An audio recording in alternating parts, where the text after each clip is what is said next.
너희들 여기서 뭐 하는 거야?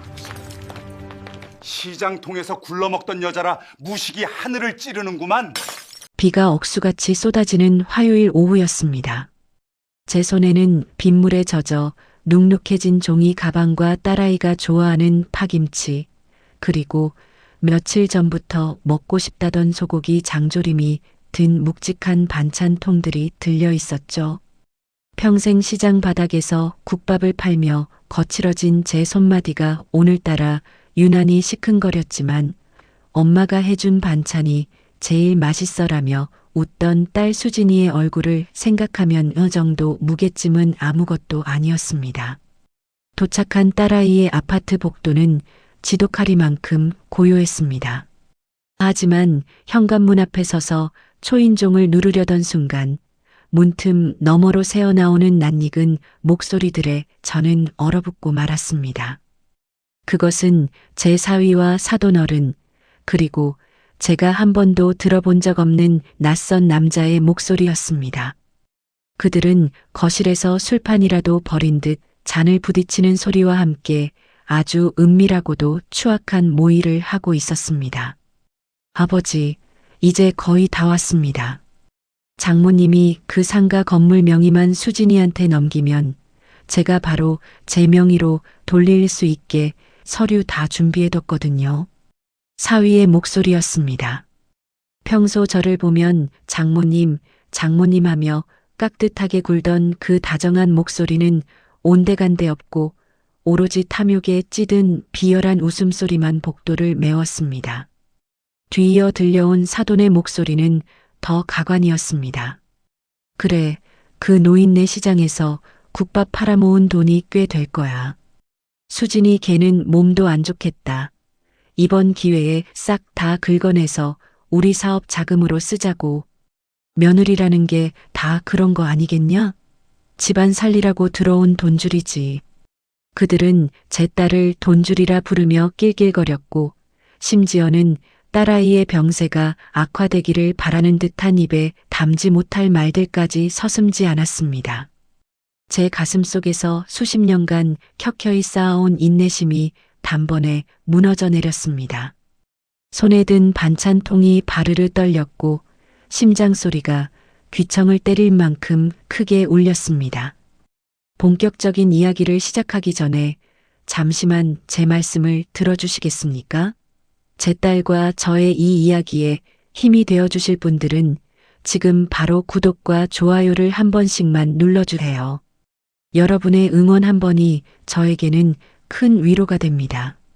특히 오늘 이 영상을 끝까지 보시고 응원의 마음을 담아 구독을 눌러주시는 분들은 하시는 일마다 술술 풀리고 하늘의 큰 복을 받아 평생 건강하고 행복하시기를 제가 두 손 모아 간절히 기도하겠습니다. 진심으로 감사드립니다. 저는 더 이상 망설이지 않았습니다. 떨리는 손으로 현관 비밀번호를 눌렀습니다.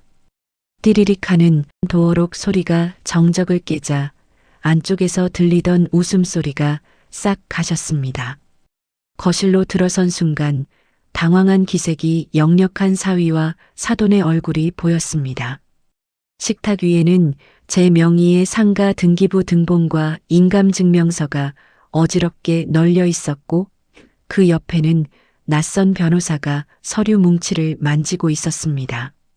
사위는 제 갑작스러운 등장에 컵을 떨어뜨릴 뻔하며 비틀거렸고 사돈은 오히려 뻔뻔하게 소파에 몸을 기대며 저를 노려보았습니다.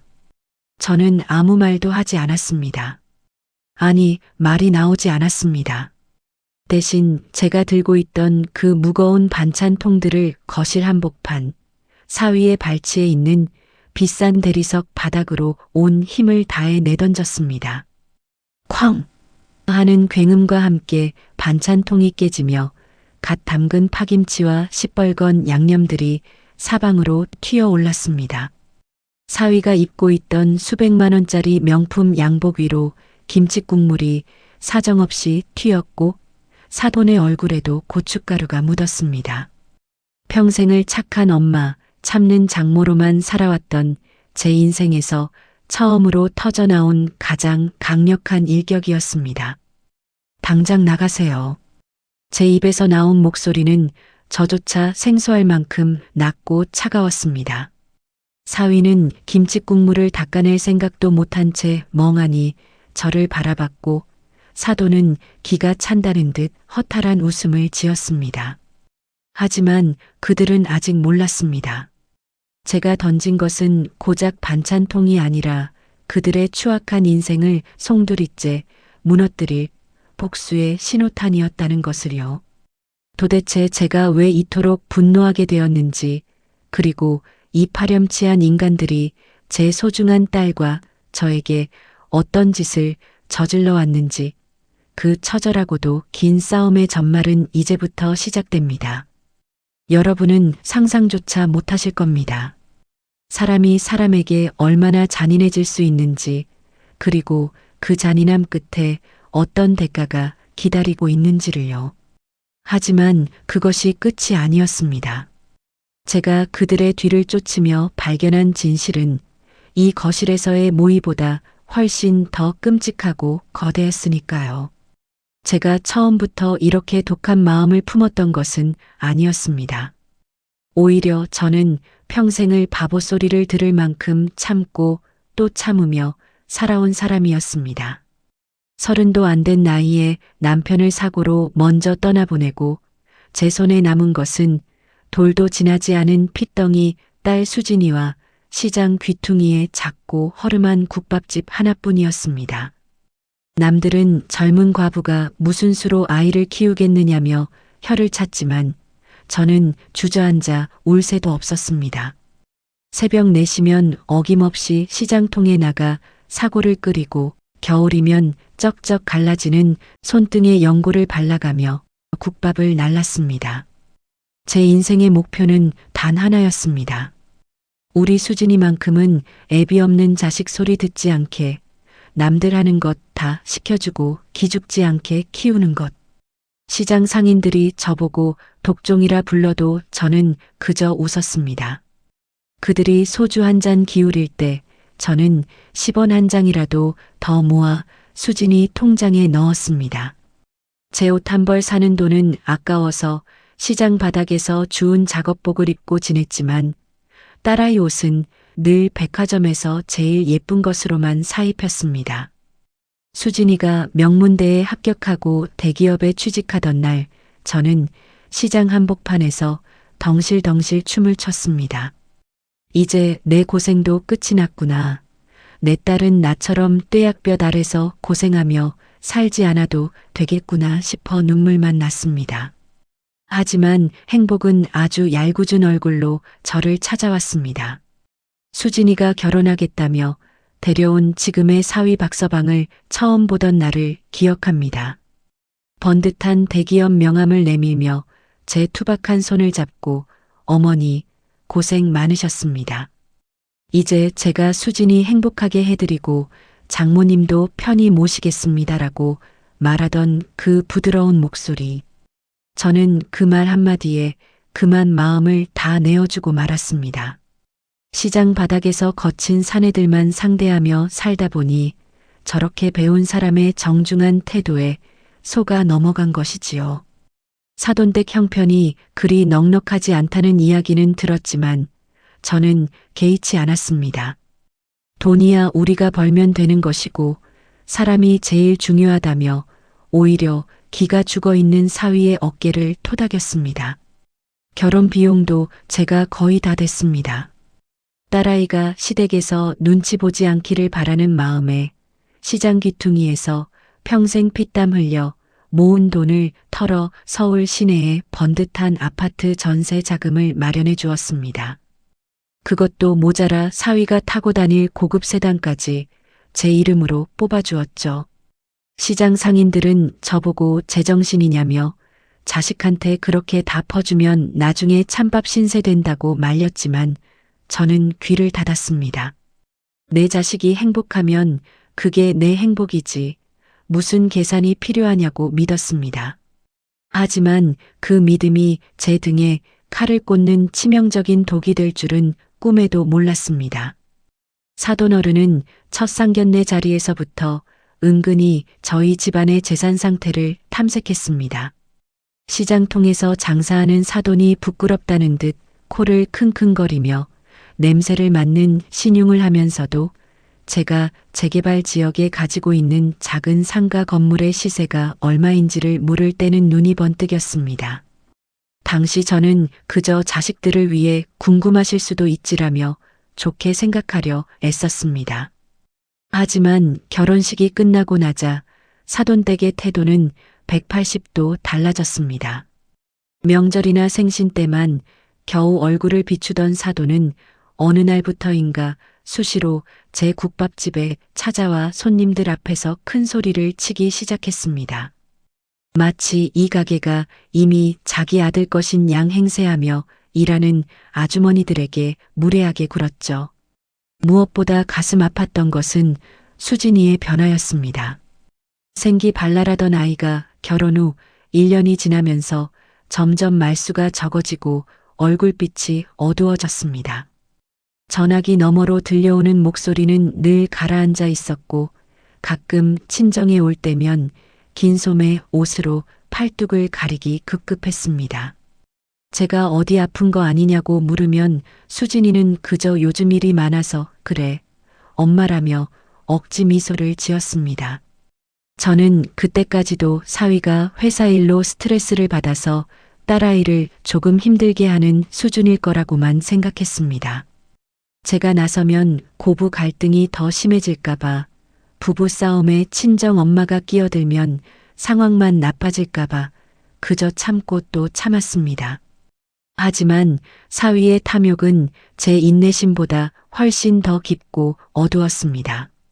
사위는 회사에서 승진이 누락되었다는 핑계로 사업을 하겠다고 나서더니 제 상가 건물을 담보로 대출을 받아달라고 조르기 시작했습니다.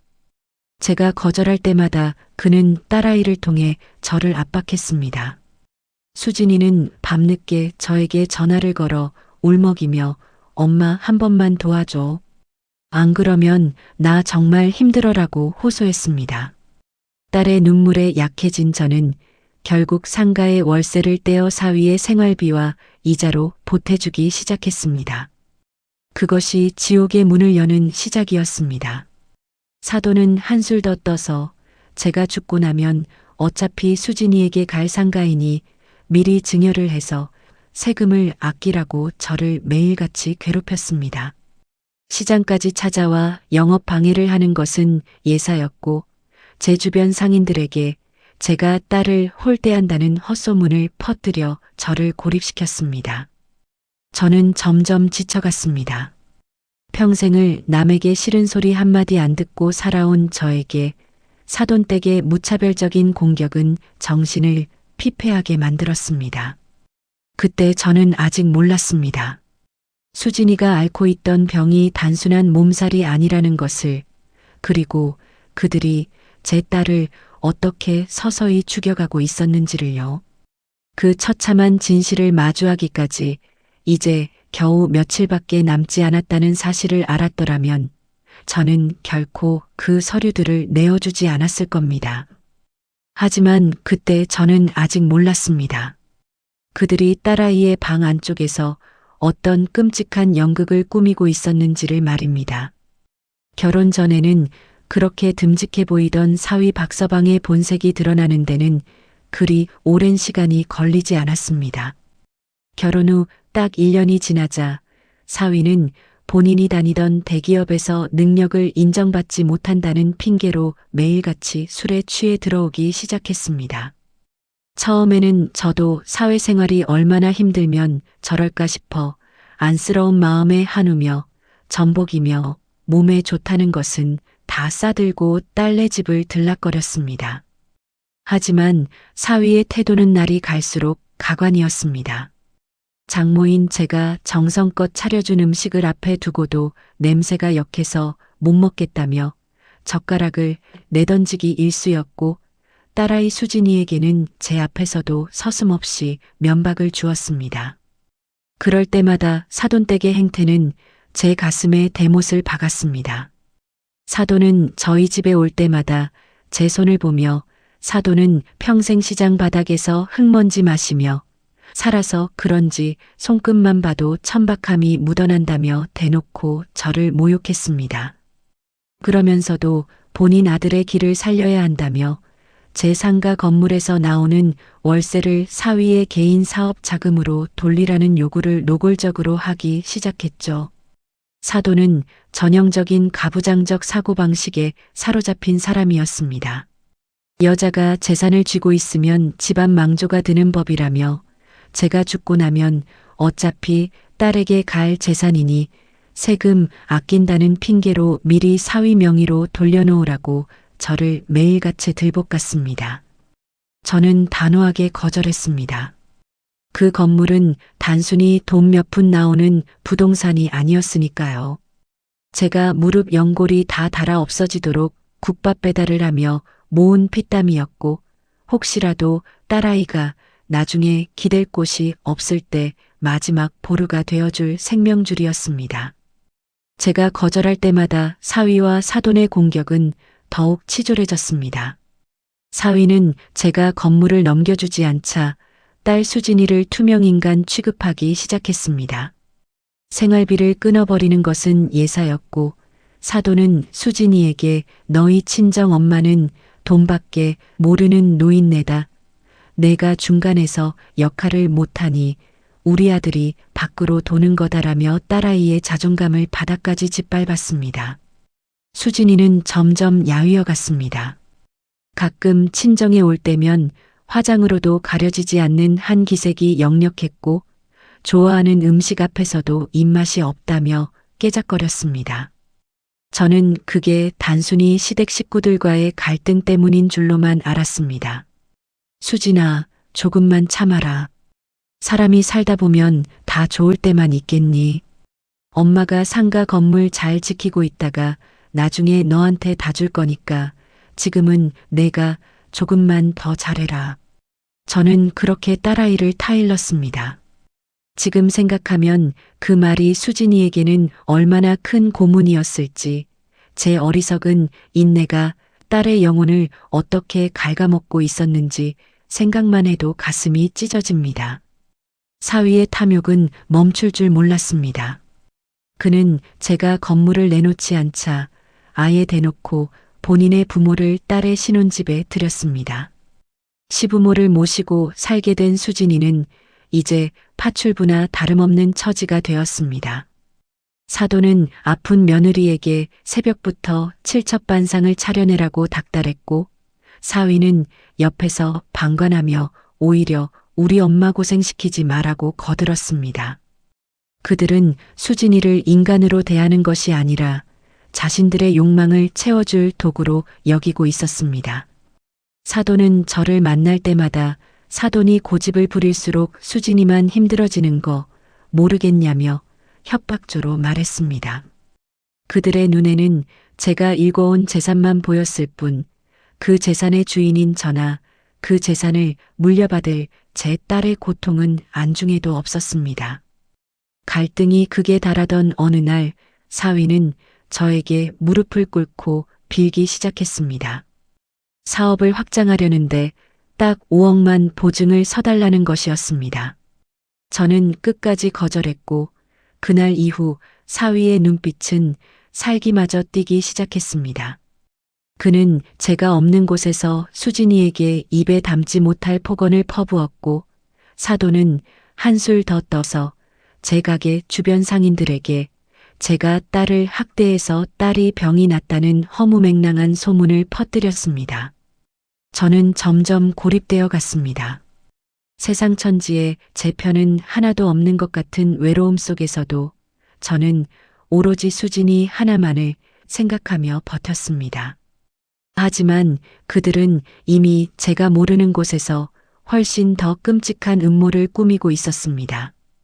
딸 수진이가 최근 들어 자꾸 정신이 몽롱하다며 병원을 다니기 시작한 것, 그리고 사위가 유독 친절하게 딸에게 건네던 정체 모를 한약들, 그 모든 조각이 맞춰지기 시작한 것은 제가 그 집 문 앞에 서기 불과 몇 시간 전의 일이었습니다. 저는 그때까지만 해도 제 사위가 그렇게까지 악마 같은 인간일 줄은 꿈에도 몰랐습니다.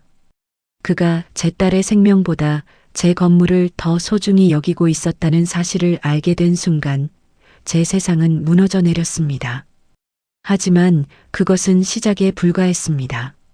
사위의 서재 깊숙한 곳에서 발견된 한 권의 서류 뭉치가 모든 진실을 말해주고 있었습니다. 시장통에서 수십 년을 굴러먹으며 산전수전 다 겪은 저였지만 자식 문제 앞에서는 그저 눈먼 장님이었습니다. 수진이가 엄마 나 요즘 자꾸 잠이 쏟아지고 기운이 없어라고 말할 때만 해도 저는 그게 단순히 시댁 살림이 고되어 생긴 몸살인 줄로만 알았습니다. 제가 해줄 수 있는 거라곤 그저 시장에서 제일 좋은 약도라지와 배를 구해다 푹 고아주는 것뿐이었죠. 하지만 사위라는 놈은 제가 정성껏 다려보낸 약탕기를 보란 듯이 싱크대에 쏟아버리며 장모님, 이런 비위생적인 거 자꾸 보내지 마세요. 수진이는 제가 알아서 좋은 약 먹이고 있으니까요라며 차갑게 굴었습니다. 그놈이 말하는 좋은 약이 무엇인지 그때는 왜 의심하지 못했을까요? 딸아이의 목소리는 날이 갈수록 힘을 잃어갔습니다. 전화를 하면 겨우겨우 대답만 하다가 엄마 나 좀 졸려. 나중에 통화해라며 끊기 일쑤였습니다. 그러던 어느 날 시장에서 함께 장사하던 단골 손님이 제게 슬쩍 다가와 말을 건넸습니다. 수진 엄마, 저기 수진이네 아파트 근처에서 사위를 봤는데 웬 낯선 여자랑 너무 다정하게 있더라고. 내가 사람 잘못 본 건가 싶어서 말 안 하려다가 아무래도 찜찜해서. 그 말을 듣는 순간 제 심장이 바닥으로 뚝 떨어지는 기분이었습니다. 손에 쥐고 있던 국밥 그릇이 덜덜 떨렸습니다. 아니겠지. 설마 그럴 리가 없지. 우리 수진이가 저렇게 아픈데 지처가 저러고 있는데 그럴 놈이 아니라고 스스로를 다독였습니다. 하지만 의심의 씨앗은 한번 심어지자 무서운 속도로 자라나기 시작했습니다. 저는 참다 못해 예고도 없이 딸의 집으로 향했습니다. 그런데 아파트 복도에 들어서자마자 제 귀를 의심케 하는 소리가 들려왔습니다. 평소 점잖던 사돈의 목소리가 현관문 밖까지 흘러나오고 있었는데 그 내용이 가관이었습니다. 얘야, 수진이 저거 약 기운 때문에 정신 못 차릴 때 빨리 도장 받아내라. 저 노인네 상가 건물이 내 명의로 넘어와야 우리가 산다니까. 저는 제 귀를 의심했습니다. 약 기운이라니? 도장이라니? 제 딸이 아픈 게 단순히 몸이 약해서가 아니라 그들이 무슨 짓을 꾸며서 그런 거라는 확신이 번개처럼 뇌리를 스쳤습니다. 저는 당장 문을 박차고 들어가고 싶었지만 문 앞에서 주저앉아 숨을 죽였습니다. 여기서 감정적으로 터지면 저놈들이 증거를 인멸할지도 모른다는 생각에 평생 시장 바닥에서 길러온 그 지독한 인내심을 다시 한번 발휘했습니다. 안에서는 사위의 낄낄거리는 웃음소리가 이어졌습니다. 아버지, 걱정 마세요. 수진이는 제가 주는 한약이 보약인 줄 알고 꼬박꼬박 잘 받아먹고 있으니까요. 조금만 더 있으면 제 정신으로는 아무것도 못할 겁니다. 그때 장모님 불러서 유산 미리 상속받는 걸로 서류 쓰게 만들면 끝이에요. 저는 그 말을 듣는 순간 온몸의 피가 거꾸로 솟는 것 같았습니다. 내 딸을, 내 목숨보다 귀한 내 자식을 저놈들이 산 채로 말려 죽이려 하고 있었습니다. 그날 이후 저는 겉으로는 아무것도 모르는 척 연기했습니다. 사위가 가게에 찾아와 능청스럽게 장모님, 수진이가 장모님 솜씨 그리워해요라고 말할 때도 저는 구역질이 올라오는 것을 참으며 그래, 우리 박 서방 고생이 많네. 내가 조만간 맛있는 거 잔뜩 해서 갈게라며 억지 웃음을 지었습니다. 하지만 속으로는 칼을 갈고 또 갈았습니다. 시장 인맥을 총동원해 사위가 만난다는 여자의 정체를 파악하고 그놈이 딸에게 먹였다는 한약의 성분을 알아내기 위해 몰래 딸네 집 쓰레기통까지 뒤졌습니다. 다행히 시장에서 오래 알고 지낸 약사 동생이 성분을 분석해 주었는데 결과는 충격적이었습니다. 장기간 복용하면 인지 능력을 떨어뜨리고 무기력증을 유발하는 성분이 다량 함유되어 있었다더군요. 결전의 날이 다가오고 있었습니다. 저는 딸 수진이에게 몰래 연락해 엄마가 조만간 갈 테니 사위가 주는 건 절대 먹지 말고 버려라라고 신신당부했습니다. 수진이는 제 목소리를 듣고서야 무언가 잘못되었음을 눈치챈 듯 엉엉 울었습니다. 엄마, 나 너무 무서워. 박서방이 무서워. 딸의 울음소리에 제 가슴은 갈기갈기 찢어졌습니다. 하지만 저는 울지 않았습니다. 이제는 슬퍼할 때가 아니라 저 악마 같은 인간들의 가면을 벗기고 내 딸을 지옥에서 건져내야 할 때였으니까요. 비가 추적추적 내리던 그날 오후 저는 파김치와 장조림이 든 반찬통을 챙겼습니다. 그것은 단순한 음식이 아니라 그 집안의 추악한 비밀을 폭로하러 가는 저의 무기였습니다. 엘리베이터를 타고 올라가는 내내 제 머릿속에는 오직 하나뿐이었습니다. 오늘 저 인간들의 숨통을 끊어놓으리라. 현관문 앞에 섰을 때 안에서는 다시 한번 그 비열한 모의 소리가 들려왔습니다. 사위와 사돈, 그리고 그들이 데려온 낯선 변호사. 그들은 이미 승리감에 취해 축배를 들고 있었습니다. 하지만 그들은 꿈에도 몰랐을 겁니다. 그들이 비웃던 시장 노인네가 지금 문 밖에서 그들의 목구멍에 비수를 꽂을 준비를 하고 있다는 사실을 말입니다. 그리고 그 한 통의 전화가, 제가 미리 준비해둔 그 한 통의 전화가 모든 판을 뒤엎을 줄은 정말 몰랐을 겁니다. 문을 열고 들어선 순간 코끝을 찌르는 시큼한 술 냄새와 담배 연기보다 더 역겨운 광경이 제 눈앞에 펼쳐졌습니다. 거실 탁자 위에는 제가 피땀 흘려 일궈온 상가 건물의 평면도와 등기부 등본, 그리고 정체를 알 수 없는 복잡한 법률 서류들이 어지럽게 널려 있었습니다. 사위 박서방과 사돈어른, 그리고 정장 차림의 낯선 남자는 마치 잔칫날이라도 맞이한 듯 아나무인으로 웃고 있었죠. 그 비열한 웃음소리가 거실 벽을 타고 제 귓가를 때릴 때마다 제 가슴 속에서는 수만 마리의 불개미가 기어가는 듯한 분노가 치밀어 올랐습니다. 제가 들고 있던 반찬통을 내동댕이 치며 소리를 지르자 사위 박서방은 처음엔 소스라치게 놀라더니 이내 얼굴에서 비굴한 웃음을 지워버렸습니다. 그는 바닥에 흩뿌려진 파김치를 보며 미간을 찌푸리더니 제 얼굴에 대고 삿대질하며 고함을 쳤습니다.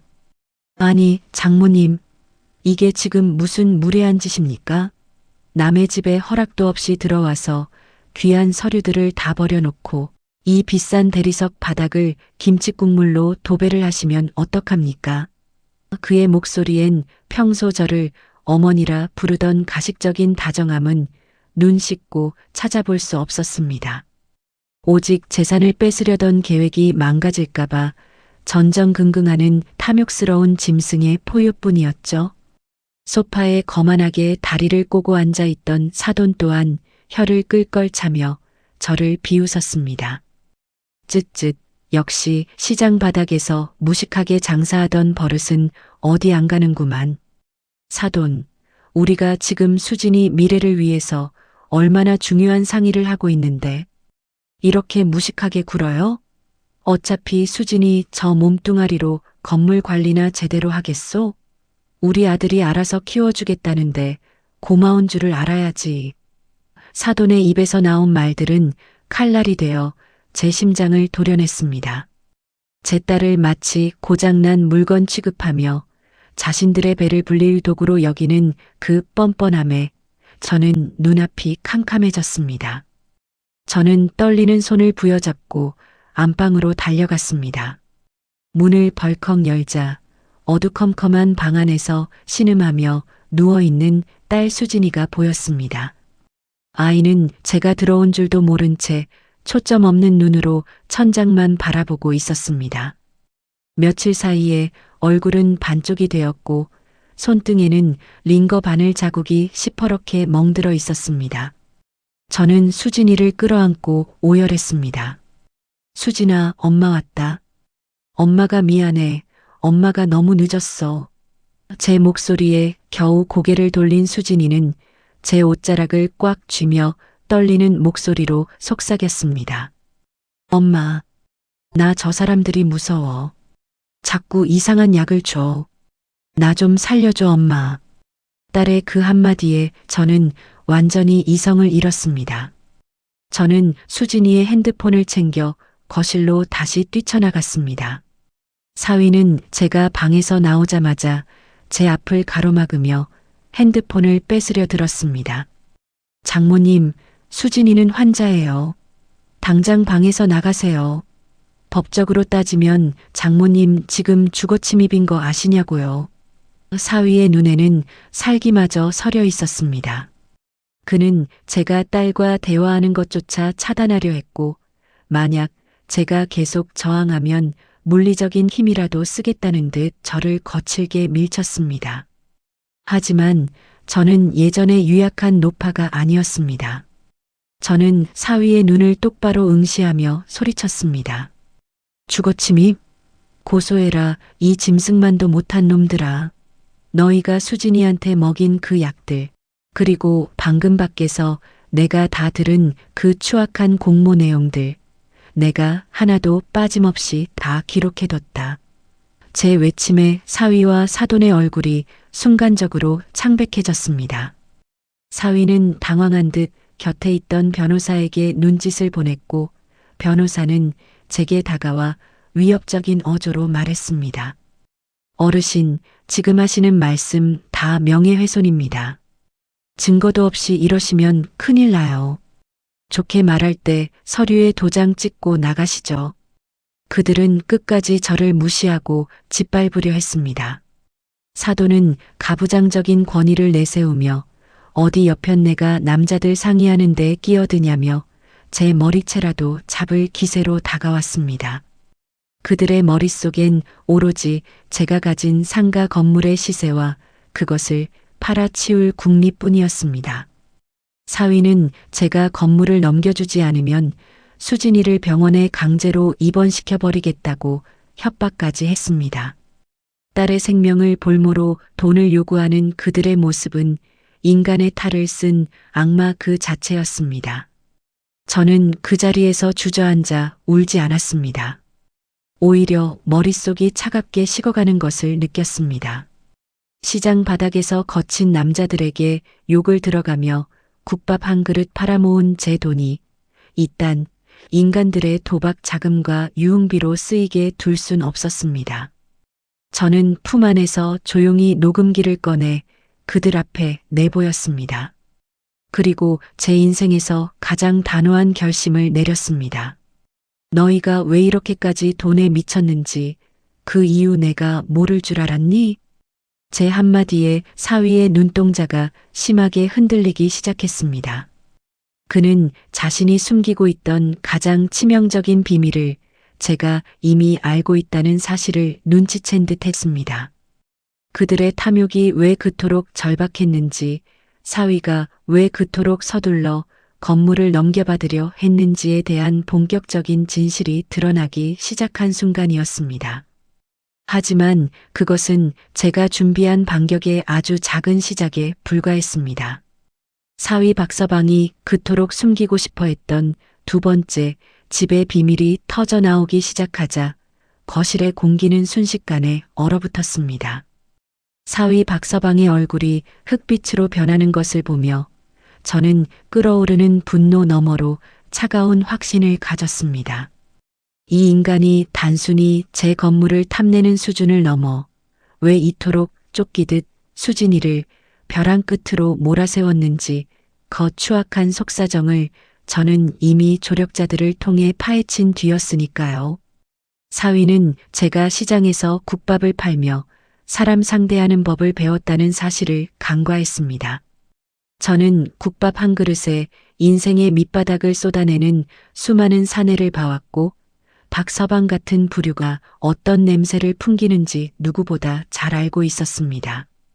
박서방은 겉으로는 번듯한 대기업 사원이었지만 실상은 허영과 허세에 찌든 빈껍데기였습니다. 그는 명문대를 나오지 못했다는 자격지심을 명품 시계와 외제차로 가리려 했고 그 비용을 감당하기 위해 무모한 주식 투자를 일삼다 이미 돌이킬 수 없는 비더미에 앉아 있었습니다. 사채업자들에게 독촉받는 신세가 되자 그가 선택한 탈출구는 처가의 재산이었습니다. 그에게 제 딸 수진이는 사랑하는 아내가 아니라 본인의 파멸을 막아줄 마지막 담보물에 불과했던 겁니다. 딸이 아픈 것을 걱정하기는커녕 오히려 정신이 혼미해진 틈을 타 증여, 서류에 도장을 찍게 하려 했던 그 비열한 계산이 제 머릿속에서 선명하게 그려졌습니다. 옆에서 거들먹거리던 사돈의 탐욕은 더 뿌리 깊고 끈질겼습니다. 사돈은 젊은 시절부터 한량으로 살며 조상 대대로 내려오던 땅을 도박으로 다 날려먹은 인물이었습니다. 늙어서 수중에 남은 게 없자 그는 아들을 앞세워 제 노후 자금을 가로챌 궁리만 했습니다.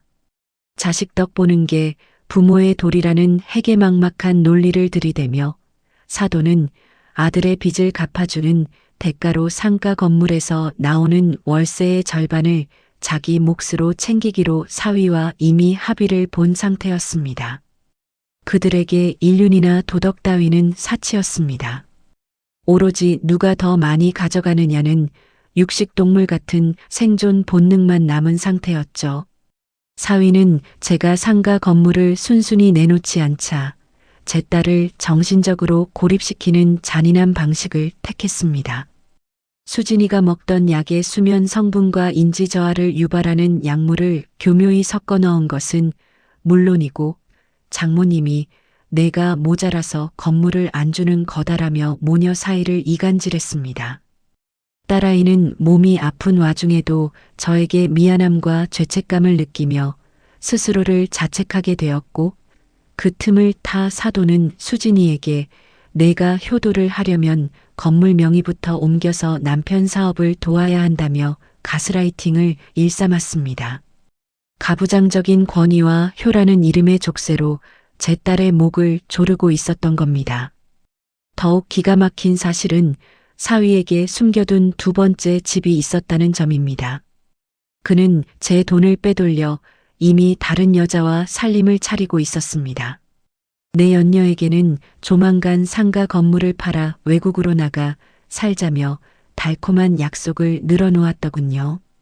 그 사실을 확인했을 때 저는 심장이 멎는 것 같았습니다.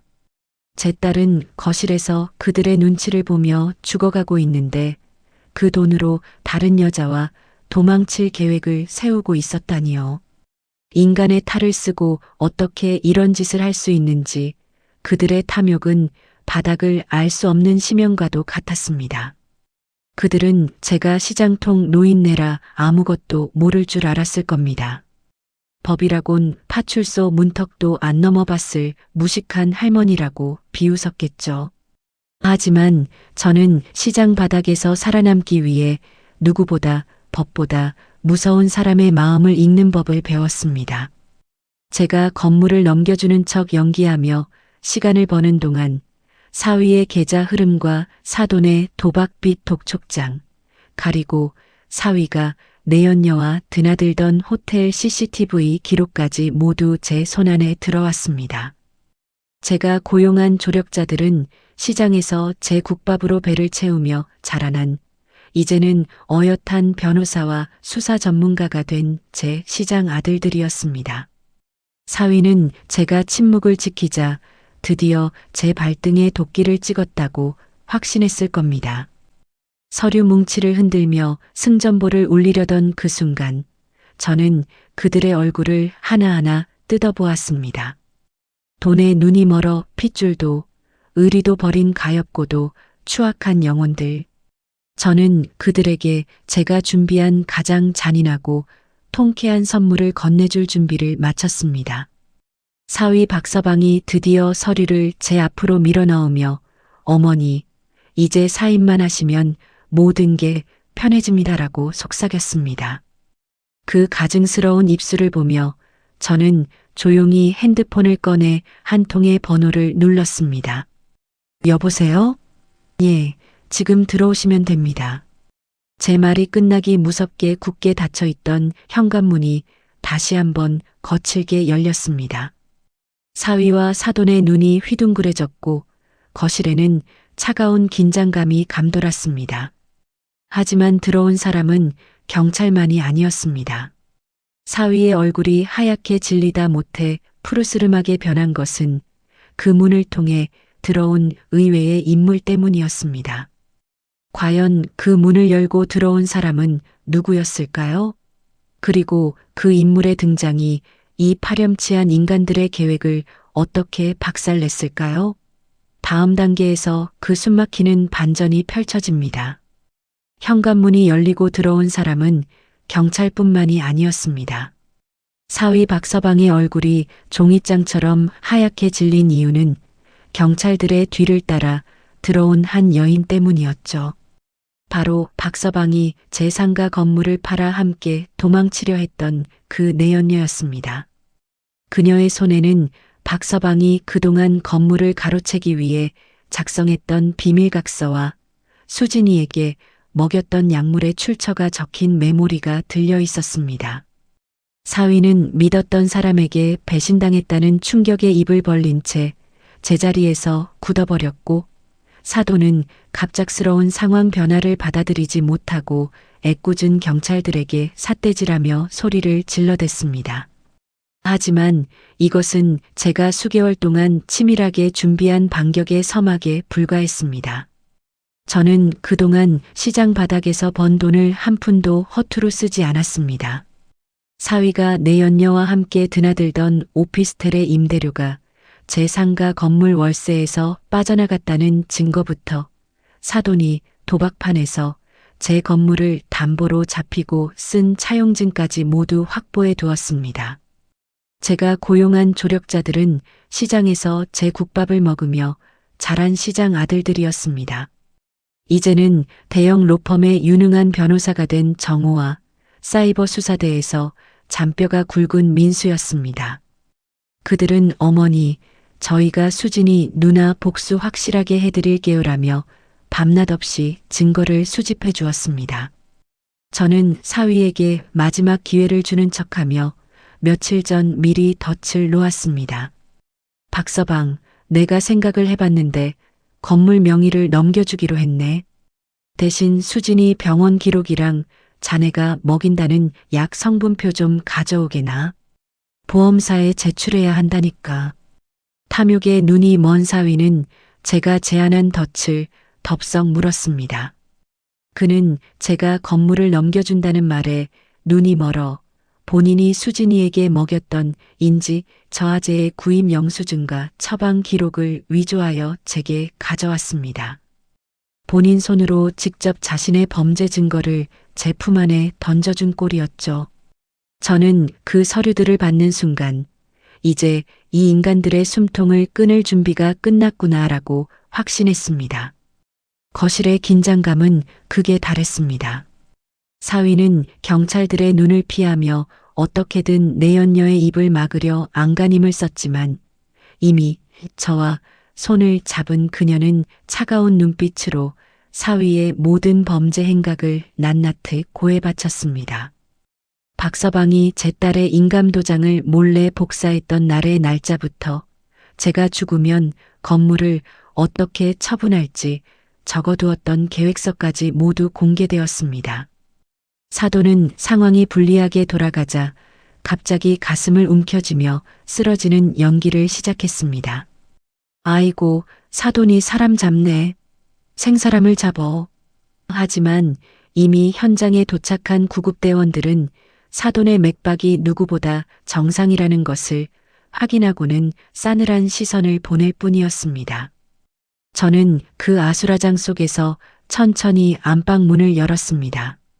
그리고 그동안 약 기운에 취해 제 정신이 아니었던 수진이를 부축해 거실로 나왔습니다. 수진이는 제가 미리 준비해둔 해독제와 영양제 덕분에 조금씩 생기를 되찾고 있었습니다. 딸아이는 자신을 돈줄로만 보던 남편과 시아버지를 똑바로 응시했습니다. 수진이의 눈에서는 더 이상 눈물이 흐르지 않았습니다.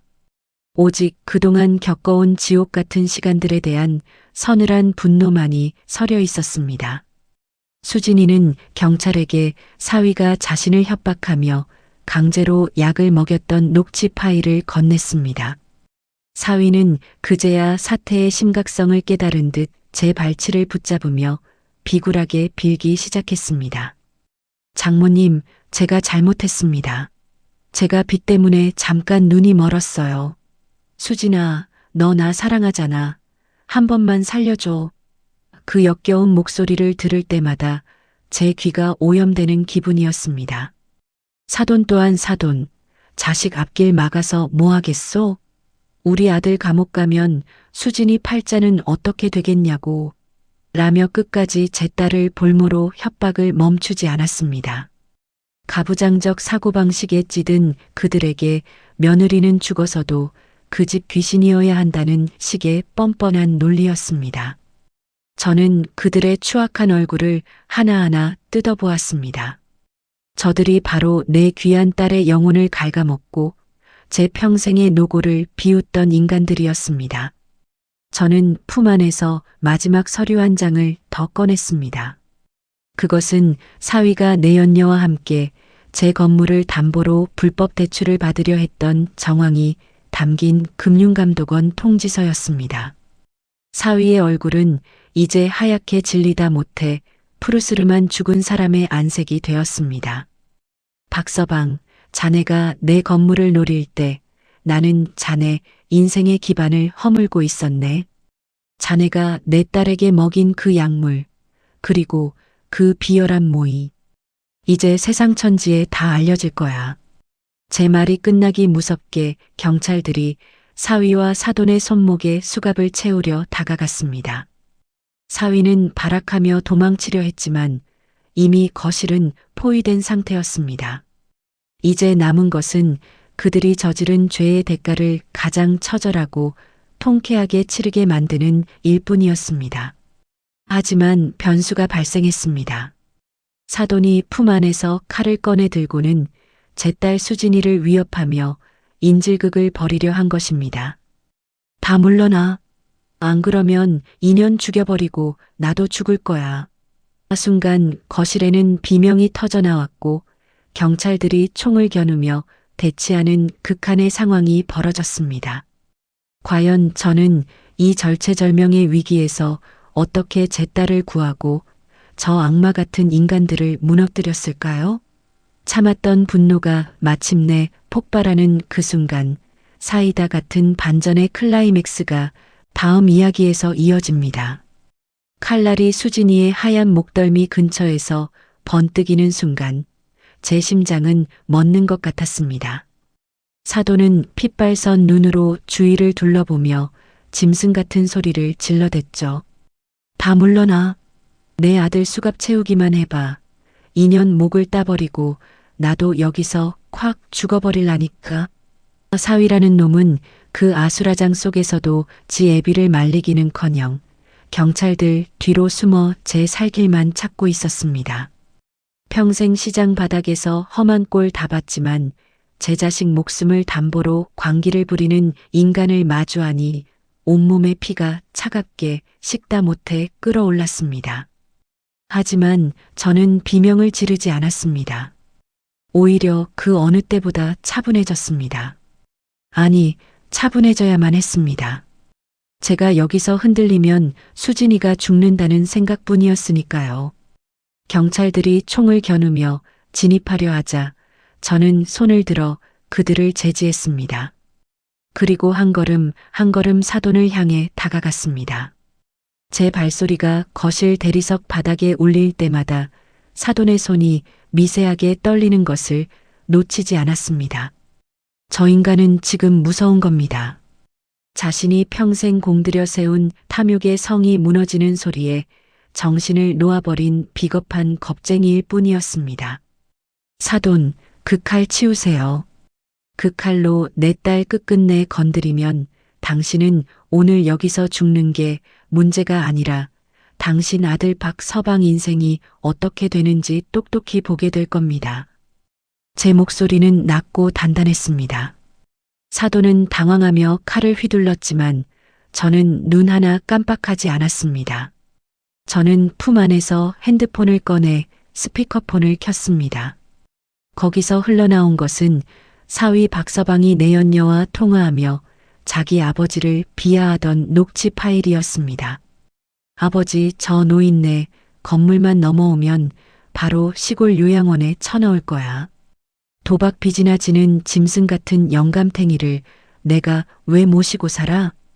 사돈의 눈동자가 흔들렸습니다. 인질로 잡혀있던 수진이가 그 틈을 타 사돈의 팔을 뿌리치고 제 쪽으로 달려왔습니다. 경찰들이 순식간에 사돈을 덮쳤고 칼은 바닥에 힘없이 떨어졌습니다. 제 품으로 파고든 수진이의 몸은 얼음처럼 차가웠습니다. 저는 아이를 뒤로 보낸 뒤 바닥에 압송당해 엎드려 있는 사돈과 그 곁에서 수갑이 채워지는 사위를 내려다보았습니다. 제 안에서 수십 년간 참아왔던 그 거대한 화산이 마침내 폭발했습니다. 저는 사위의 앞으로 다가가 그 가증스러운 얼굴을 향해 온 힘을 다해 손을 휘둘렀습니다. 짝! 소리가 거실에 울려 퍼졌습니다. 이 짐승만도 못한 놈아. 내가 사람이냐? 내 마누라 약 먹여 바보 만들고 장모 돈 뺏어서 딴 년이랑 도망갈 궁리를 해? 내가 그러고도 내 딸 남편이고 내 사위야? 사위는 입술이 터진 채 저를 노려봤지만 저는 멈추지 않았습니다. 연달아 2번, 3번 그의 뺨을 후려쳤습니다. 제 손바닥이 터질 듯 아팠지만 수진이가 그동안 흘렸을 피눈물에 비하면 이건 아무것도 아니었습니다. 더는 못 참겠어요. 저는 경찰들에게 고개를 끄덕였습니다. 그리고 미리 준비해둔 결정적인 서류 뭉치를 그들의 면상에 던졌습니다. 그것은 사위가 그동안 제 인감을 위조해 불법 대출을 받으려 했던 내역과 사돈이 도박판에서 제 상가 건물을 도박 자금으로 넘기겠다는 각서였습니다. 심지어 그 각서에는 며느리가 사망할 시 상속권을 포기하게 만든다는 섬뜩한 조항까지 적혀 있었습니다. 그들은 단순한 사기꾼이 아니라 제 딸의 목숨을 노린 살인 공모자나 다름없었습니다. 사위는 끝까지 비굴하게 제 발목을 잡으며 빌었습니다. 장모님, 살려주세요. 제가 진짜 제정신이 아니었습니다. 아버지 때문이에요. 아버지가 시킨 거라고요. 그 말에 사돈도 소리를 질렀습니다. 이놈아, 내가 먼저 돈 필요하다고 나한테 징징거렸잖냐. 부자지간이 서로를 탓하며 진흙탕 싸움을 벌이는 꼴은 정말 눈뜨고 볼 수 없을 만큼 추악했습니다. 저는 그들의 아우성을 뒤로 한 채 차갑게 말했습니다. 박서방, 자네는 오늘로 사회적으로 매장이야. 자네 회사, 자네가 만나는 그 여자, 그리고 자네가 진 사채빚들. 내가 하나도 남김없이 다 처리했네.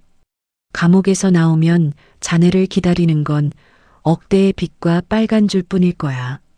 사돈을 향해서도 한마디 덧붙였습니다.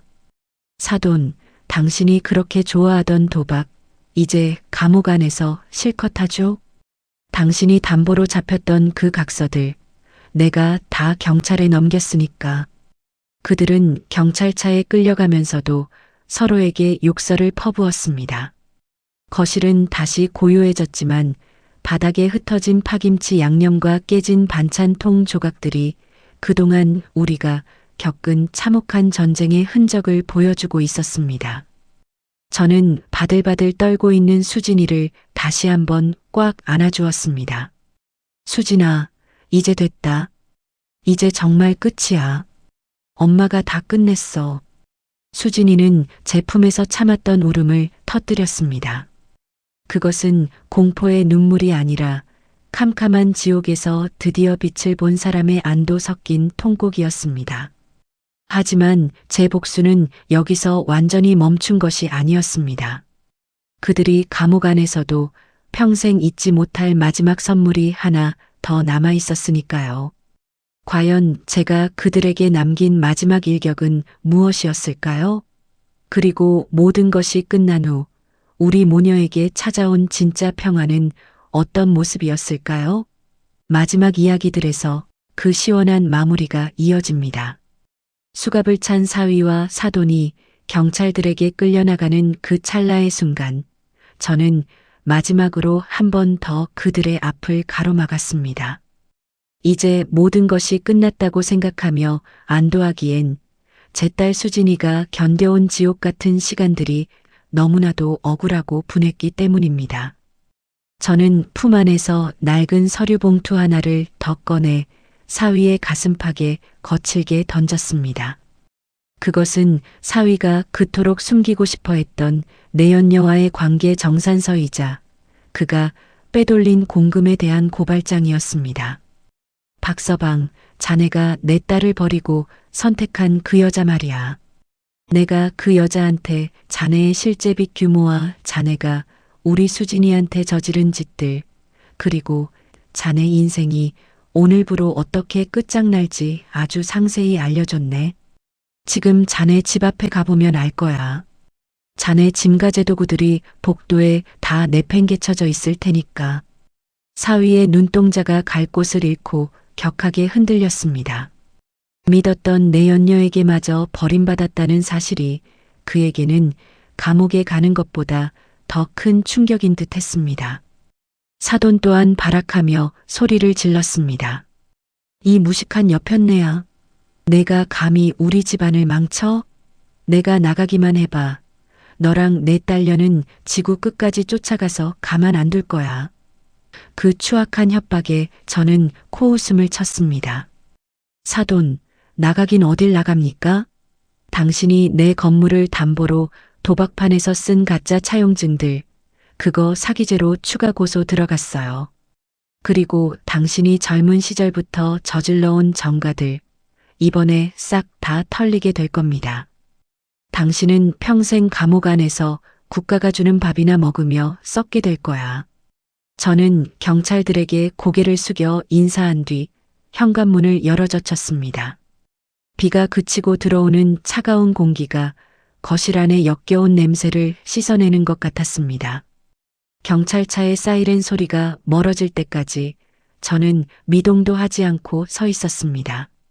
제 곁에서 제 옷소매를 잡고 있던 수진이가 드디어 참았던 숨을 크게 내뱉으며 제 어깨에 머리를 기댔습니다. 아이의 몸은 여전히 가늘게 떨리고 있었지만 적어도 아까와 같은 공포에 질린 떨림은 아니었습니다. 당장 나가세요. 제가 그들에게 던진 마지막 말은 평생 제가 해온 말 중 가장 짧았지만 가장 무거운 진심이 담긴 말이었습니다. 그들이 떠난 거실은 아수라장이었습니다. 깨진 반찬통에서는 붉은 김치 국물이 여전히 흐르고 있었고 거실 바닥엔 그들이 탐욕스럽게 휘둘렀던 서류 뭉치들이 쓰레기처럼 뒹굴고 있었습니다. 저는 수진이를 데리고 화장실로 향했습니다.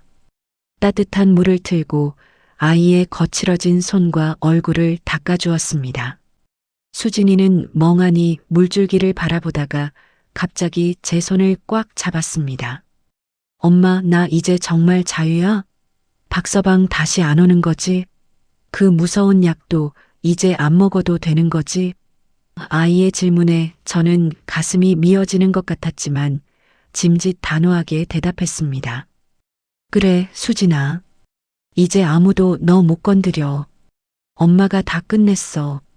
저놈들 다시는 햇빛 못 보게 엄마가 감옥에 아주 깊숙이 쳐넣어 버렸으니까 걱정 마. 저는 수진이를 침대에 눕히고 조용히 거실로 나왔습니다. 그리고는 바닥에 떨어진 사위의 핸드폰을 집어들었습니다.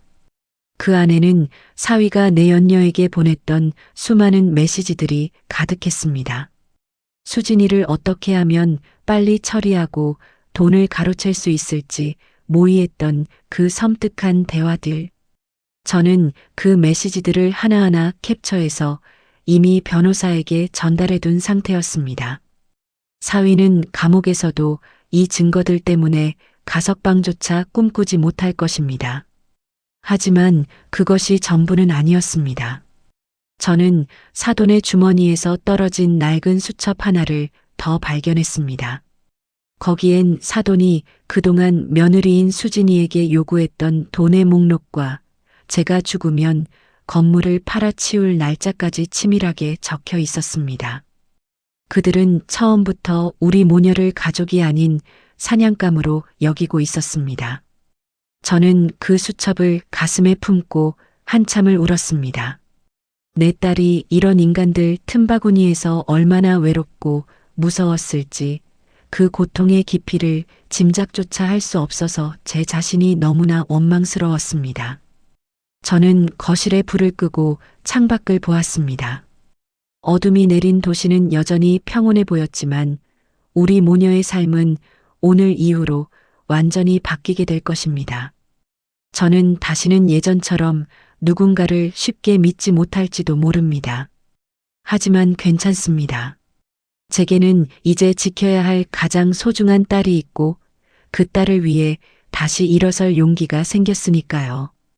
이제 남은 것은 이 상처를 치유하고 다시 예전의 웃음을 찾는 일뿐입니다. 비록 시간이 오래 걸릴지라도 저는 결코 포기하지 않을 것입니다. 제가 시장 바닥에서 국밥을 팔며 버텨온 그 독종 같은 생명력으로 수진이와 저의 새로운 인생을 다시 한번 읽어낼 것입니다. 하지만 그때 저는 아직 몰랐습니다. 사위 박서방이 감옥으로 가기 직전 저에게 남긴 마지막 발악 같은 한마디가 우리 모녀의 인생에 또 다른 파문을 던지게 될 줄은 말입니다. 그 마지막 이야기가 이제 다음 이야기에서 이어집니다. 경찰차의 사이렌 소리가 완전히 잦아들고 폭풍이 휩쓸고 간 딸아이의 거실에는 정막만이 감돌았습니다. 저는 가장 먼저 거실 바닥에 어질러진 오물들을 치우기 시작했습니다. 시뻘건 김치 국물이 배어든 대리석 바닥을 닦아내고 깨진 유리 조각들을 정성껏 쓸어 담았습니다. 그 행위는 단순히 청소를 하는 것이 아니라 제 딸아이의 삶에 묻은 더러운 흔적들을 지워내는 제 나름의 의식이었습니다. 수진이는 침대에 몸을 웅크린 채 깊은 잠에 빠져 있었습니다. 수개월 동안 그녀를 괴롭히던 약 기운과 공포에서 벗어나 이제야 비로소 평온한 안식을 찾은 것이지요. 며칠 뒤 법원으로부터 사위 박서방과 사돈의 구속 기소 소식이 들려왔습니다. 사위는 횡령과 사기 그리고 아내에 대한 상해 및 감금 혐의가 인정되어 중형을 면치 못하게 되었습니다. 사돈 역시 공갈 협박과 사기 미수 혐의로 재판에 넘겨졌죠. 그들이 그렇게 목숨처럼 아끼던 체면과 사회적 지위는 한순간에 물거품이 되었습니다. 사위가 다니던 회사는 이미 징계해고 절차를 밟았고 그가 만난다는 내연녀는 사위의 빚 독촉이 시작되기도 전에 그의 비상금과 명품 시계들을 챙겨 자취를 감췄다는 소식을 들었습니다. 그가 저지른 탐욕의 끝은 결국 철저한 고립과 파멸뿐이었습니다. 저는 수진이를 데리고 제가 운영하던 국밥집을 정리했습니다. 시장 사람들은 왜 그 잘되는 가게를 접느냐며 아쉬워했지만 저는 미련 없이 앞치마를 벗었습니다. 이제는 제 인생의 이막을 수진이와 함께 온전히 보내고 싶었기 때문입니다. 저희 모녀는 서울의 복잡한 생활을 뒤로하고 제 상가 건물이 있는 조용한 교회로 거처를 옮겼습니다. 그 건물 1층에는 수진이가 평소 하고 싶어 했던 작은 꽃집을 열어주었습니다. 아이는 이제 독한 약 대신 꽃향기를 맡으며 하루를 보냅니다.